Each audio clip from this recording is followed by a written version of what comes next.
mis à l'école. Ils vous ont enseigné des choses. Et l'école même aussi vous a enseigné des choses. Mais le drame, c'est qu'on a souvent omis, et on a généralement omis de vous enseigner la spiritualité. Donc vous avez évolué dans un monde qui était pour vous 100% physique.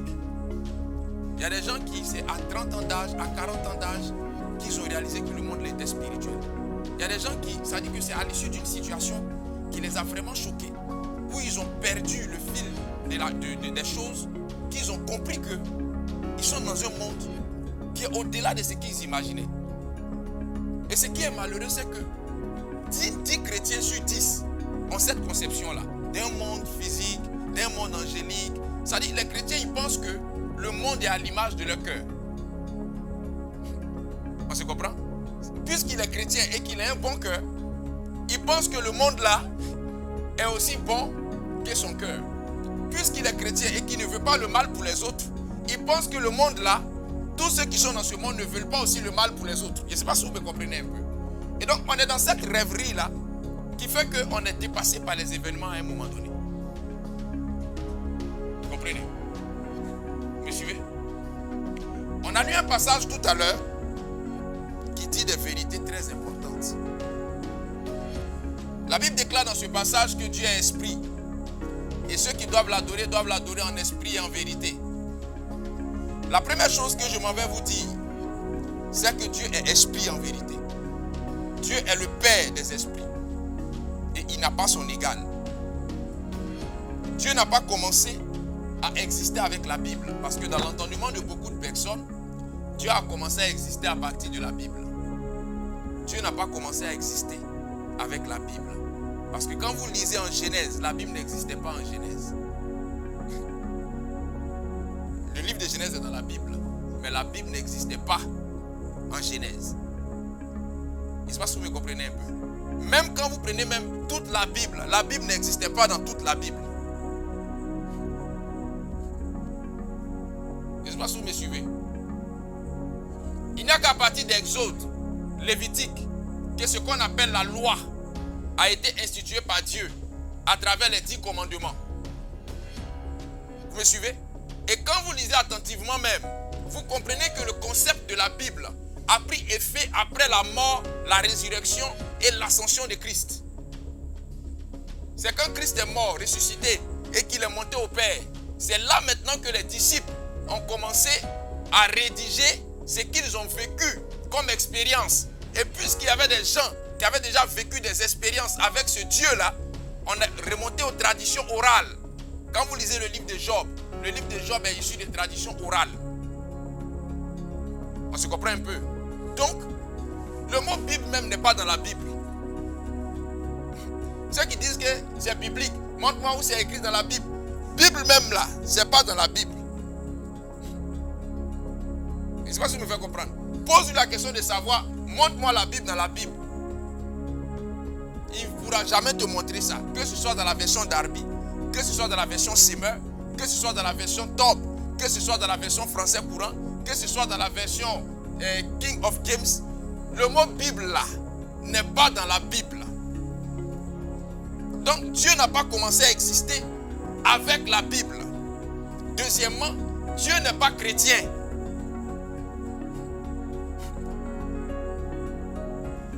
Dans le passage que tu as lu, on a dit Dieu est chrétien. On a dit qu'il est assemblé de Dieu. On a dit qu'il est baptiste. On a dit qu'il est temps des paroliers. On dit Dieu est esprit. Sauf que Dieu se sert du christianisme pour se révéler et sauver l'homme à travers son fils Jésus.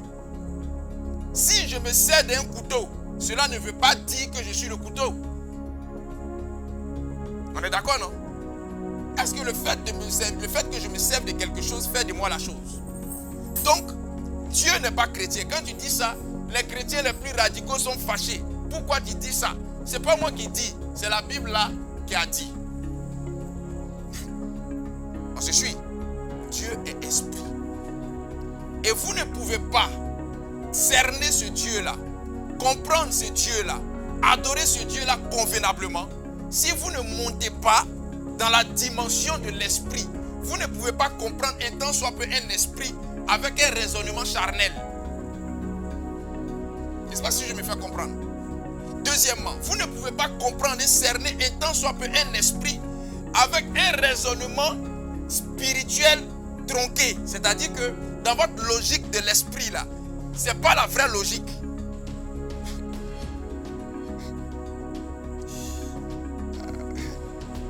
Il peut continuer. Donc Dieu est esprit. Et si vous voulez comprendre Dieu un peu, parce qu'on ne peut pas le comprendre dans sa plénitude, si vous voulez le comprendre un peu, vous devez monter d'un cran. Vous devez accepter de rentrer dans la dimension spirituelle, authentique, pour le comprendre un peu. Troisièmement, la Bible est la parole incontestée et incontestable de Dieu. Mais la Bible ne révèle pas la plénitude de la manifestation de Dieu. Si vous pensez que la Bible vous en dit long sur Dieu, détrompez-vous. La Bible même parfois vous parle de manière brève sur Dieu. On se comprend? Croyez à la Bible, lisez la Bible, chérissez la Bible. Mais si vous voulez vous élever spirituellement, ne soyez pas collé de manière à mourir à la Bible. Celui qui est trop collé à la Bible ne pourra pas décoller spirituellement. Je reprends. Si vous voulez comprendre un tant soit peu Dieu, lisez la Bible, chérissez la Bible, mais ne soyez pas collé à la Bible. Parce que celui qui est trop collé à la Bible ne pourra pas décoller spirituellement. Et même quand vous lisez la Bible, lisez-la avec des yeux et un esprit dépouillé de tout préjugé religieux et de tout fanatisme religieux et de toute hypocrisie religieuse. Parce qu'il y a une forme d'hypocrisie religieuse qui nous amène à croire que tout ce que Dieu fait est bon. Tout ce que Dieu dit est bon et tout ce que Satan dit est mauvais. Satan a souvent dit la vérité dans la Bible. Genèse, il dit, Dieu sait que si vous mangez, vous serez comme qui? Comme lui. Avait-il menti? Avait-il menti? Si vous voulez, on lit le passage. On est à l'école. Avait-il menti? Parce que plus loin, Dieu a dit quoi? Voici, ils sont maintenant comme l'un de nous. C'est honnête. Là où il a dit la vérité, reconnaissons. Et puis là où il a menti aussi, reconnaissons. Il dit, si vous mangez ça, Dieu sait que si vous mangez ça, vous serez comme lui. Encore, dans d'autres versions, Dieu dit, si tu manges ça, tu meurs. Quand tu lis le passage, tu as le sentiment que s'ils ont mangé à midi 5, mort s'en suivra. Satan dit non, vous n'allez pas mourir. Mais Dieu sait que si vous mangez, votre esprit va s'ouvrir. Hein? Quand ils ont mangé, ils sont morts. Lisez. Adam a vécu 900 ans. Quelqu'un dit que tu vas mourir, toi tu vis 900 ans. Maintenant, toi on dit que tu vas vivre, tu meurs à 70 ans. Donc si vous lisez la Bible et que vous voulez monter à un certain niveau, que vos yeux et votre esprit soient dépouillés de tout fanatisme religieux. C'est-à-dire que lisez la Bible comme si on ne vous a jamais prêché ça. Lisez la Bible comme si vous n'êtes pas fan de Dieu. Et que vous n'êtes pas fan du diable aussi. C'est-à-dire, mettez-vous dans la posture d'un juge impartial. Et puis lisez-la. Si vous le faites, il y a des choses que vous allez voir qui vont vous choquer, mais qui vous feront admettre qu'il est mon Dieu, mais il est aussi capable de ça. C'est comme une femme qui ne veut jamais voir que son enfant a tort. Ton enfant a volé, tu dis que non, il n'est pas volé. Ton enfant a fait ça, non, il n'a pas fait. Le jour où tu vas admettre, il est à la maca. Et tu vas admettre ça, elle est larmes aux yeux pour dire que je ne comprenais pas ce qui s'est passé. On t'avait déjà prévenu. Donc, à un moment donné, acceptez de voir la face glorieuse de Dieu et acceptez entre griffes, de voir la face hideuse de Dieu. Acceptez de voir la face mensongère du diable et acceptez de voir sa face où il dit un peu la vérité. Parce que le bon manipulateur, c'est celui qui sait mixer mensonge et vérité. Le bon manipulateur, ce n'est pas celui qui ment. C'est celui qui sait faire un petit mixage entre le mensonge et la vérité. Il peut commencer en te disant la vérité et puis vers la fin, il ment un peu. Et c'est ce que et Satan fait. Adorer Dieu en esprit, en vérité, ce n'est pas condamner les autres, juger les autres, et puis voir tout ce qui est bon du côté de Dieu. Adorer Dieu en esprit, en vérité, c'est accepter de voir la vérité et la réalité en face. De comprendre que je ne peux pas adorer Dieu, adorer le diable, parce que j'ai accepté Christ. Mais d'accepter que le diable, par moment, a dit la vérité. On se comprend un peu. Et c'est d'accepter que Dieu aussi, par moment, il fait des choses qui sont bizarres. Quand vous acceptez ça, vous êtes équilibré dans votre foi. Vous êtes équilibré dans votre marche. Mais quand vous ne l'acceptez pas, le jour où par inadvertance, vos yeux tombent sur une vérité, vous êtes scandalisé au point d'abandonner la foi. Parce que vous ne croyez pas que votre Dieu soit capable de ça. On se comprend un peu. Il y a des gens qui ont eu des enfants et Dieu est venu en un jour comme ça. L'enfant là, il meurt, son seul enfant. Ton seul enfant meurt. Ça te choque. Pourquoi Dieu, j'ai souffert pour avoir un enfant et Dieu vient me le prendre et tu abandonnes la foi. Mais si tu avais accepté de voir la vérité en face, tu allais comprendre que pour toi ce n'est rien. Il y a un homme qui s'appelle Job. En une journée, on est à l'école, disons la vérité. Ce n'est pas Satan qui a pris les enfants de Job. C'est Dieu qui a donné le OK pour que Satan prenne. C'est comme si dans l'armée, un soldat va commettre une erreur, une gaffe, sous ordre de son général. Ce n'est pas le soldat qui est en faute. C'est le général. Donc c'est Dieu qui a donné ordre. Donc c'est Dieu qui donne ordre pour qu'on décime une famille. Si tu lis la Bible, que tu ne peux pas admettre ça, non seulement tu ne vas pas avoir peur de Dieu, tu vas craindre le diable plus que Dieu. Alors que lui, là, il donne OK, et puis Satan agit. Donc ça te fait comprendre que l'un des meilleurs serviteurs de Dieu, c'est le diable. Et ça te fait comprendre que d'une certaine manière, à un certain niveau spirituel, Satan n'est pas un obstacle que Dieu doit allumer. Satan devient un compagnon, un instrument que Dieu utilise. Vous devez comprendre ça pour monter à un certain niveau avec Dieu. Vous savez, le christianisme est une bonne religion et c'est la meilleure même des religions. Mais le christianisme, dans sa phase religieuse, ne pourra pas vous faire du bien indéfiniment. Je ne sais pas si vous me comprenez. Comme tout bon courant religieux, le christianisme a sa phase religieuse et sa phase spirituelle. Quand vous allez dans l'islam, il y a la phase religieuse de l'islam et il y a la phase spirituelle ou mystique de l'islam. On se comprend un peu. Même dans le catholicisme, il y a la phase religieuse du catholicisme et il y a la phase mystique ou spirituelle du catholicisme. Donc le christianisme dans sa généralité, dans sa phase religieuse, peut commencer à vous faire du bien. Mais il ne peut pas vous faire du bien indéfiniment. Donc, la logique basique voudrait que vous entrez dans le christianisme dans sa phase religieuse et que vous fassiez votre parcours jusqu'à un niveau. Vous prenez votre envol pour rentrer dans la phase mystique et spirituelle du christianisme. Quand vous ne prenez pas votre envol, vous faites un crash. Ou alors vous faites du sur-place.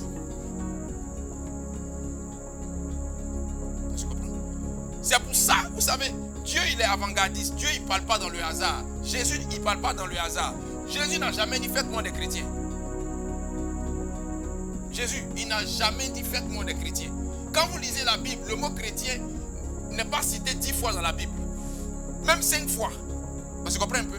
Et même la fois où le mot chrétien est utilisé, c'était à titre de moquerie. Quand vous voulez porter un nom là, vous connaissez l'origine. Vous comprenez un peu. Jésus n'a jamais employé le terme chrétien. On dit c'est là pour la première fois que les chrétiens étaient appelés, les disciples ont été appelés chrétiens. Et qui les appelait chrétiens? C'était les païens. Et c'était à titre ou à thème de moquerie. Jésus a toujours dit, allez partout le monde, faites des nations des disciples. Le mot disciple là, il n'est pas employé dans un contexte religieux.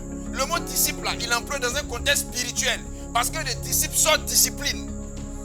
Or, qui parle de spiritualité parle premièrement de discipline. C'est pour ça qu'on définit la spiritualité comme la discipline de tout ce qui retourne, de ce qui a trait à l'ordre de l'esprit. Maintenant, un truc qu'on a pris pour faire moquerie, toi tu prends pour faire ton nom. Et quand on t'appelle pas, quand tu es fâché, pourquoi vous dites que je ne suis pas chrétien?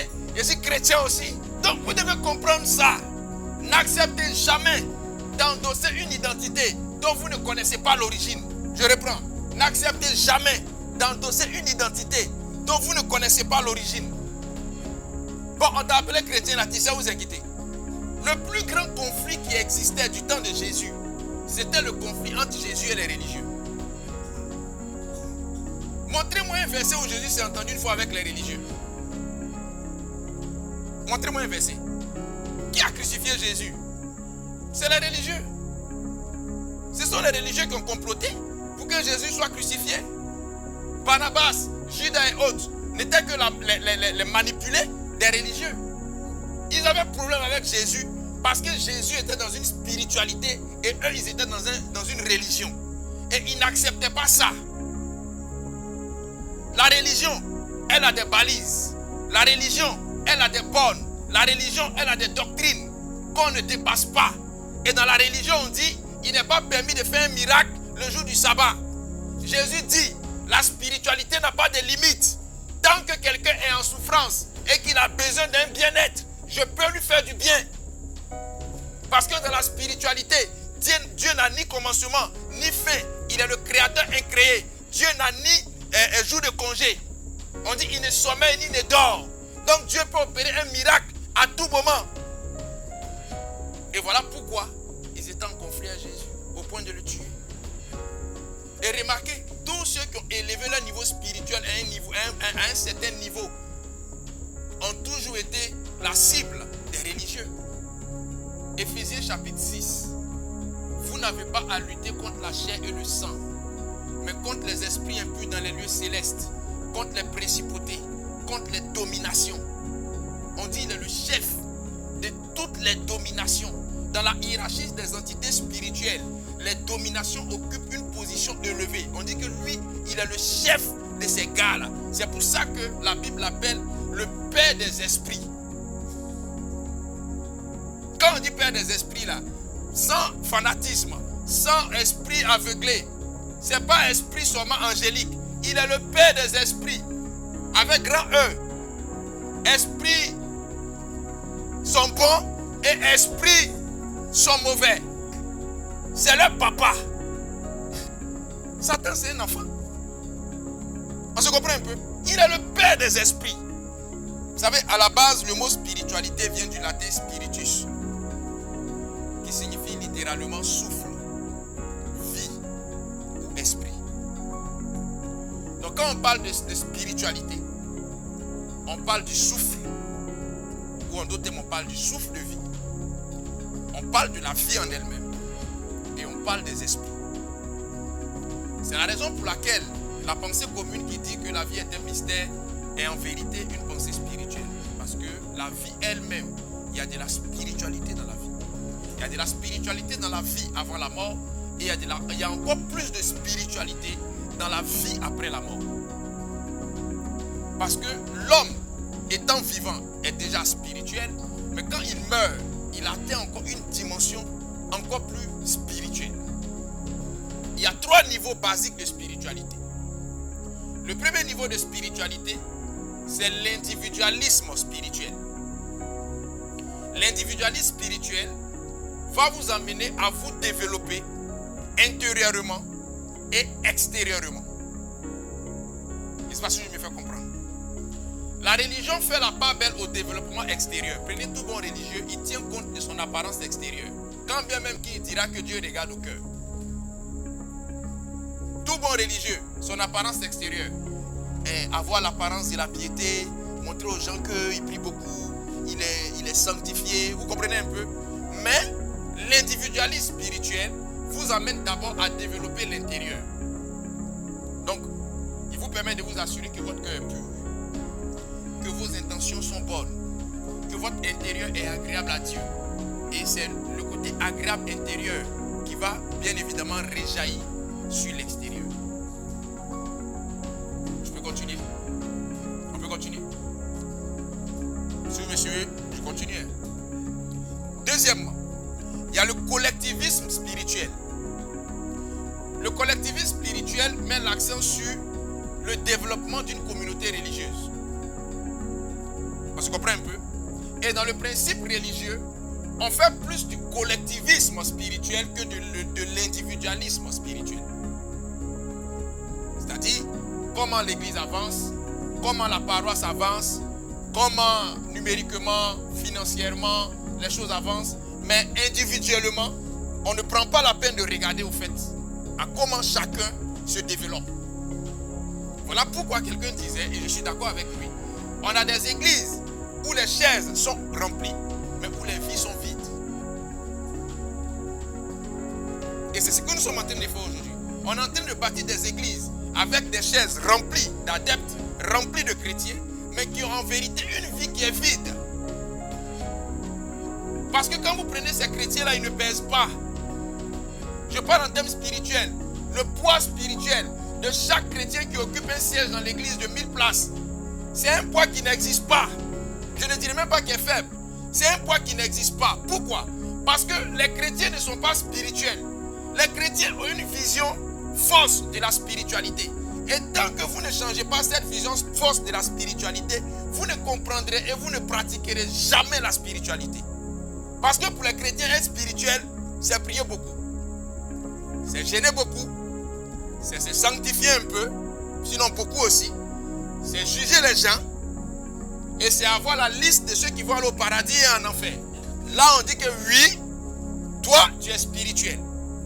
Je n'ai rien contre tout ce que je viens de citer.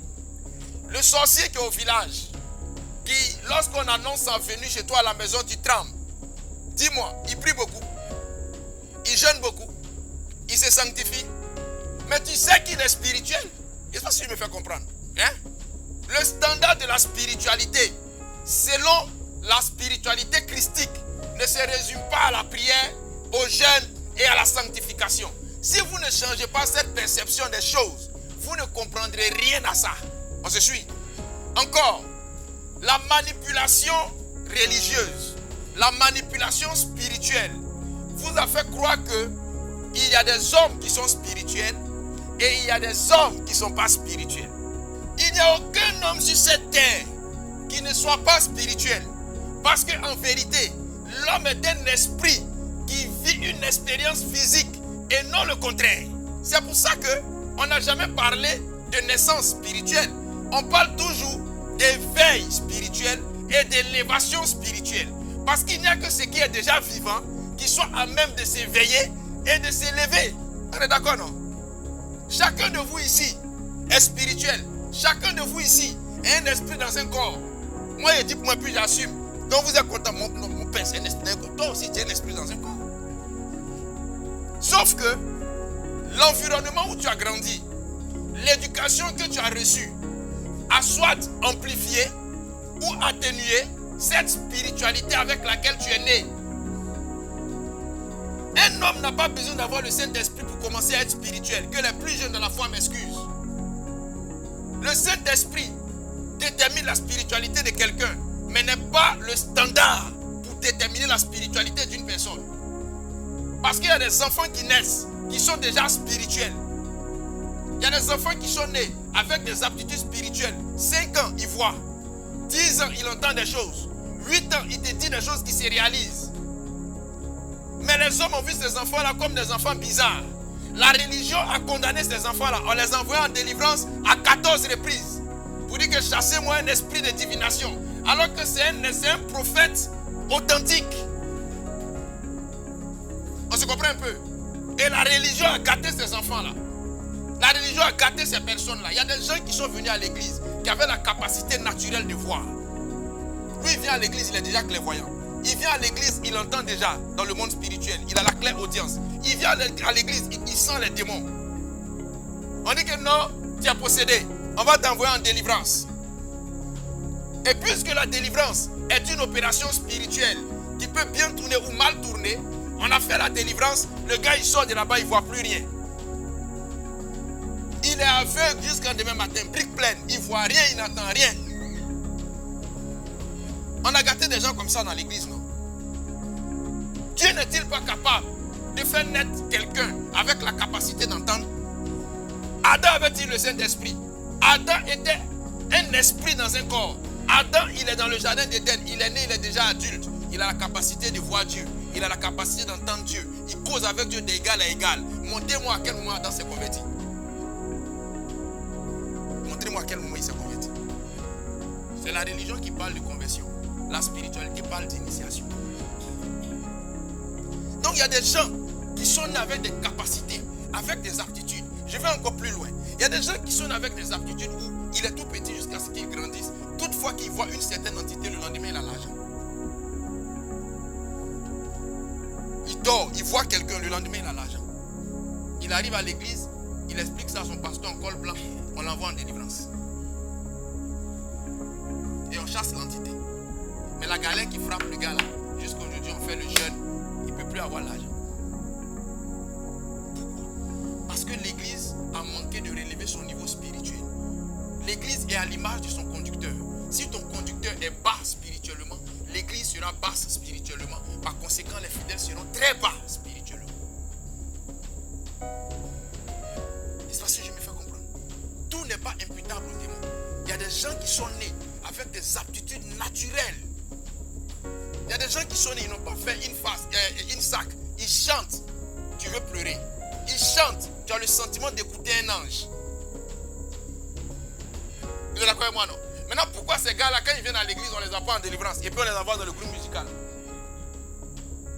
On aurait dit qu'on va te délivrer. Parce que tu chantes trop bien, ça c'est un démon.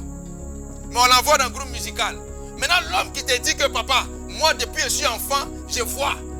Parce qu'il y a des familles qui, par leur descendance, sont connectées à des entités de clairvoyance. Dans ces familles-là, tout le monde voit. Papa voyait, grand-père voyait, maman voyait, l'enfant voit. L'enfant là, il a eu la mésaventure de se convertir dans une petite église là-bas. On a gâté ça. On dit que c'est diable. Et puisque Satan, c'est le meilleur des dénicheurs de talents, c'est le meilleur des recruteurs. Satan, quand il constate ça, il va maintenant mettre sa marque sur cette grâce-là. Plutôt que l'église doit encadrer, l'église plutôt que d'encadrer cette grâce, elle va fustiger cette grâce. Satan va mettre la main dessus. Et qu'est-ce qui va se passer maintenant? Il va utiliser l'enfant là. Il va utiliser la personne. En vérité, ce n'est pas le potentiel spirituel avec lequel nous naissons que le problème. C'est qui parraine ce potentiel. Si Satan parraine ce potentiel, il devient un potentiel diabolique. Mais si c'est Dieu qui parraine ce potentiel, il devient un potentiel divin.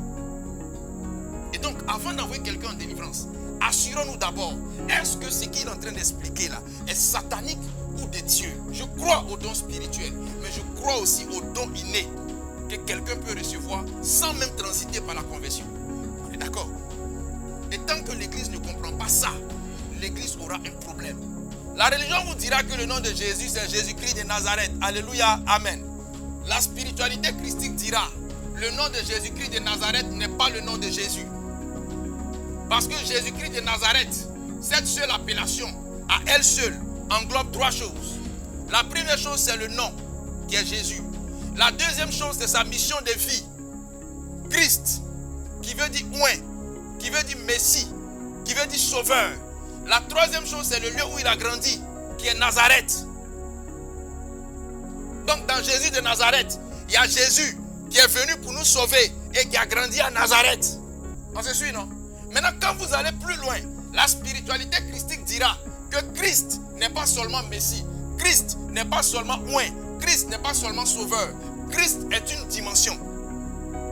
Que quiconque pratique la spiritualité christique doit s'efforcer d'atteindre. La dimension christique, Jésus. Il y a des gens qui n'aimaient pas Jésus, qui ont commencé à l'aimer quand il est mort.